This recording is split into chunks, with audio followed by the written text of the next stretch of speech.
Yo, what's up guys? Welcome to my new video. আজি 5 June আজি World Environment Day. দেখা গৈছে বহুতে গছ হেবোৰ কাটে। যোনটো কাৰণে আমাৰ অক্সিজেনবোৰ কম হৈ গৈছে। আৰু অক্সিজেন কম হ'লে জীৱবোৰ জীয়াই নাথাকে।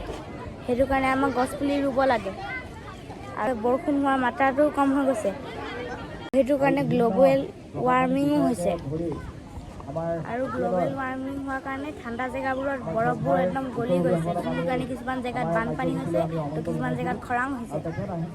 আজি ইয়াত বসুন্ধৰা জাতীয় বিদ্যালয় ছাত্ৰ ছাত্ৰীসকলে বাটৰ নাট কৰিব তো বলক বাটৰ নাটটো চাওঁ আৰু ধৰ্ম ছাৰকো আমাৰ মৰম চেনেহৰ শ্ৰদ্ধা পঞ্চম সিং ছাৰকো আমাৰ মৰম চেনেহৰ শ্ৰদ্ধা লৈছিবলৈ অনুৰোধ জনাইছোঁ আহক আমাৰ ৰং তুলিকাৰ কেইখনমান আমি আলোচনী বিশ্ব পৰিৱেশ দিৱসৰ লগত ৰচিতা হৈ আমি প্ৰকাশ কৰিম বুলি আমি সিদ্ধান্ত গ্ৰহণ কৰিছিলোঁ এখন আপোনালোকে আজি শুভ উদ্বোধন ঘটাব লাগে আংকল দেখাই দিয়াচোন এইটো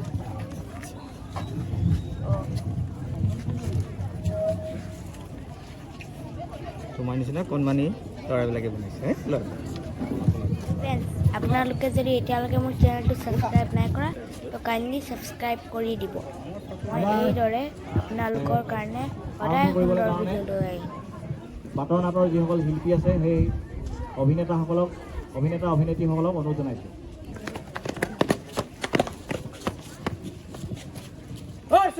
কি চুৰ কৰি পেলাইছিলি ক মই একো চুৰ কৰা নাই কৰ্পৰেশ্যন কি চুৰ কৰিছিলি ঐ চুৰ কি তলাকে চাইছ দুখন গলে কি চুৰ কৰিছিল তই ইয়াক ঠিকছে দুচাটমান দি দিলে এফালৰ পৰা চব বকি যাব ঐ চুৰ নকক কিয় কি চুৰ কৰিছিলি ৰবা দীপক মাৰপিট নকৰিবা নহলে চুৰটো আৰু তোমাৰ মাজত কোনো পাৰ্থক্য নাথাকিব অ বনয় ইয়াৰ বেগ চেক কৰ চব ওলাই যাব ৰ ঐ তোৰ বেগ দে বুজিছো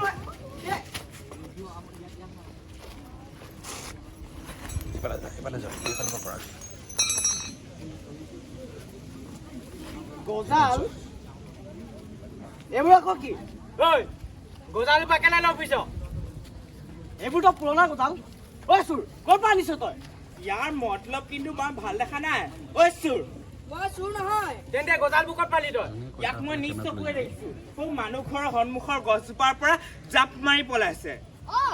সেইদিনাখন মই দেখিছিলো দেউৰী চাহঁতৰ লাইনত গছত বগাই ফুৰিছিল আচ্ছা ই তাৰ মানে লোকৰ ঘৰে ঘৰে আম কঁঠাল চুৰ কৰি ফুৰে মই চুৰ নহয় বাৰু তেনে কচোন এই গজালবোৰ কেলে লৈ ফুৰিছ গছত কিয় বগাই ফুৰিছ এই গজালবোৰ মই গছবোৰৰ পৰা আনিছো মানুহবোৰে বেনাৰ পোষ্টাৰ লগাই গছৰ বুকুত ভৰাই দিয়া গজাল এইবোৰ কিন্তু কোনো নাভাবে গছজোপা যে কিমান কষ্ট পায় কিমান দুখ পায় কিন্তু এই গছ পুলিটো তুমি ক'ৰ পৰা আনিছা এই পুলিটো মই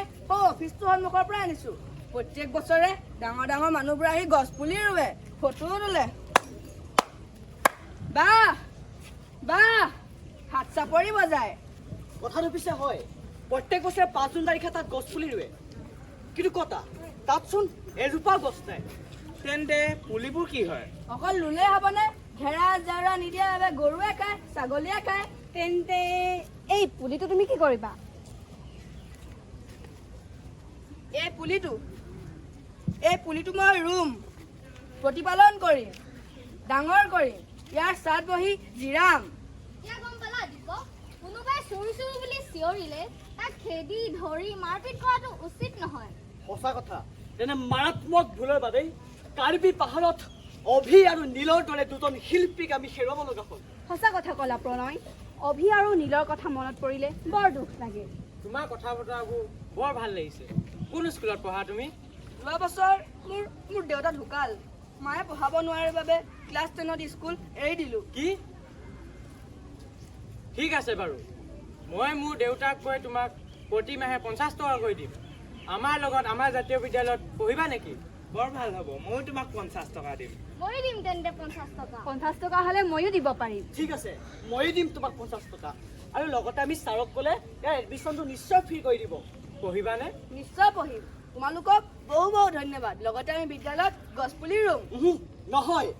আমি এখন প্ৰদূষণমুক্ত সেউজীয়া ধৰণী কৰিম সেউজীয়া পৃথিৱী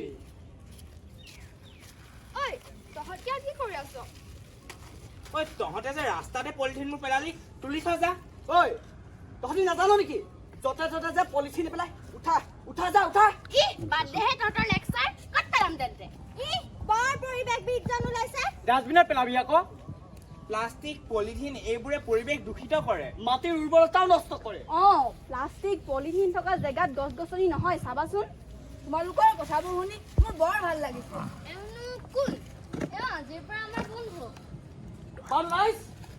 আজিৰ পৰা আমি পৰাপক্ষত প্লাষ্টিক পলিথিন বৰ্জন কৰিম ভাল কথা বৰ্জন কৰিম আমাৰ জন্মদিনত এটিকৈ গছ পুলি উপহাৰো দিম ৰোপণো কৰিম বৃক্ষ পুলি দান কৰিম ৰোপণ কৰিম আমাৰ বসুন্ধৰা জাতীয় বিদ্যালয়ৰ ছাত্ৰ ছাত্ৰীসকলৰ পৰা আৰম্ভ হওক সেউজৰ এই যাত্ৰা বসুন্ধৰা সেউজত সেউজত সেউজত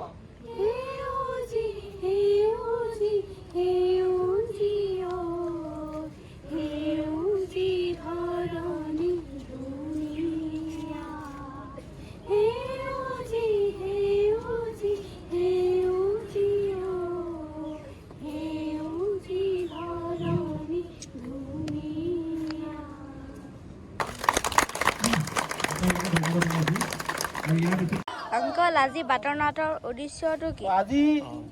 কি হয় ভাৰতবৰ্ষৰ ঋষিমুনিসকলে আগতে দি থৈ গৈছে আমাৰ কি হয় মানুহে বিশ্ব হ'ল এটা পৰিয়াল কিন্তু গছ পুলি ৰুই থৈ দিয়াৰ বহুতেই পিছত কুটুম্ব যত্ন নলয়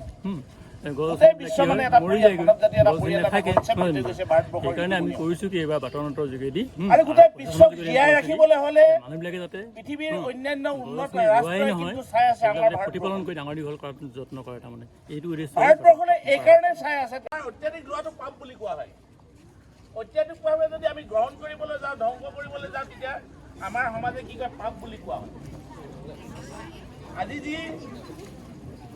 মই তোমালোকৰ যি ৰং তুলিকা লিখা হেৰিটো চালোঁ গছ পুলি এটা কোনোবা এগৰাকী শিল্পী আঁকিছে চাওক ইয়াত কেইটামান গছ পুলি ৰোৱা হৈছে গছ পুলি ৰোৱাটো ডাঙৰ কথা নহয় কিন্তু এনেকৈ বেৰি দিব আৰু ইয়াৰ ভালকৈ যত্ন ল'ব